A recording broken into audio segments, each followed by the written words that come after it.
Hello हेर्नुहोस् है हजुर यो मजाले उम्रिरहेको चाहिँ कहाँ होला भनेर थाहा भयो होला तपाईँहरूलाई। यो चाहिँ रहेछ मेबार छो भन्ने ठाउँमा, मेबार छो भन्ने बोमथाङमा रहेछ। अन्त यसलाई चाहिँ बल्ने पोखरी भनेर भनिँदो रहेछ, होइन भने बर्निङ लेक भनेर पनि भनिँदो रहेछ इङ्ग्लिसबाट पनि होइन। अन्त यो चाहिँ बोमथाङ भन्ने ठाउँमा रहेछ र यो चाहिँ 15 शताब्दीमा चाहिँ हाम्रो पहिलाको गुरु पेर्तेन पेमा लिम्पा भन्ने गुरुले चाहिँ यहाँ पत्ता लगाउनु भएको चाहिँ यहाँनिर चाहिँ यस्तो छ जग्गा भनेर। अनि गुरु रिम्पोछेको त्यो ट्रेजर्स भन्छ, अब अङ्ग्रेजी नेपालीमा के भन्छ हो थाहा भएन, त्यस्तो भन्दो रहेछ। त्यो खालको चाहिँ यहाँभित्र छ भनेर पत्ता लगाउनु भएको चाहिँ त्यति बेला रहेछ। र अहिलेसम्म पनि यस्तो खालको चाहिँ यहाँनिर देखिँदो रहेछ। हामीले दर्शनहरूको केही कुरोको गर्नु आयो भने चाहिँ अन्त यस्तो रहेछ भनेर हजुरहरूले देखाउनु पऱ्यो भनेर हेर्नुहोस्।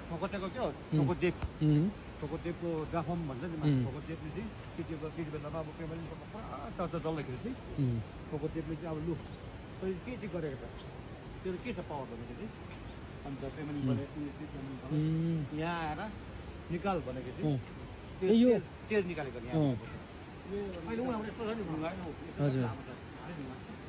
ए त्यस्तो छ नि, यो चाहिँ इङ्ग्लिसबाट हुन्छ बर्निङ लेक भन्दो रहेछ नि।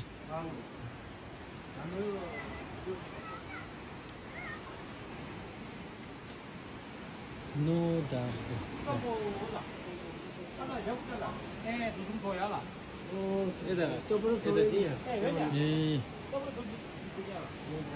के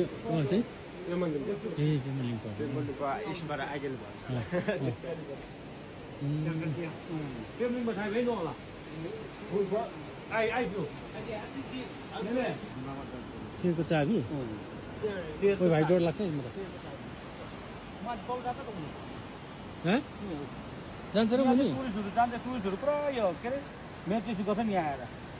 कसरी जानु त्यहाँ जग्गा उताबाट उता पानी सानो हुँदैछ अन्त सक्छ नि। उयो त्यो बर्निङ लेक भनेको त्यस्तो रहेछ नि त, पुरै पुरै उम्लिरहेछ नि। तेल निकाल्ने यो अरे यो तेल तेल भन्छ। अब के भन्छ तेललाई पोती पोती तेललाई तेल चाहिँ यो क्र्याक भएको नि चिची यहाँबाट चाहिँ तेल निकालेको अरे नि त, तेल निकाल्ने दुलो यो अरे क्र्याक भएको पेमेन्ट भएको। अब यो चाहिँ अब कहिले अब फेरि पछाडि कुन साल कुन जुगमा निकाल्ने अरे फेरि अहिले त्यस्तो राखेको यो रातो रातो भएको चाहिँ त्यस्तो यो अरे नि त तेलको यो तेल भएको के अरे दैलो बनाएको अरे। अन्त यहाँबाट चाहिँ पसेर चाहिँ उता तलबाट पसेर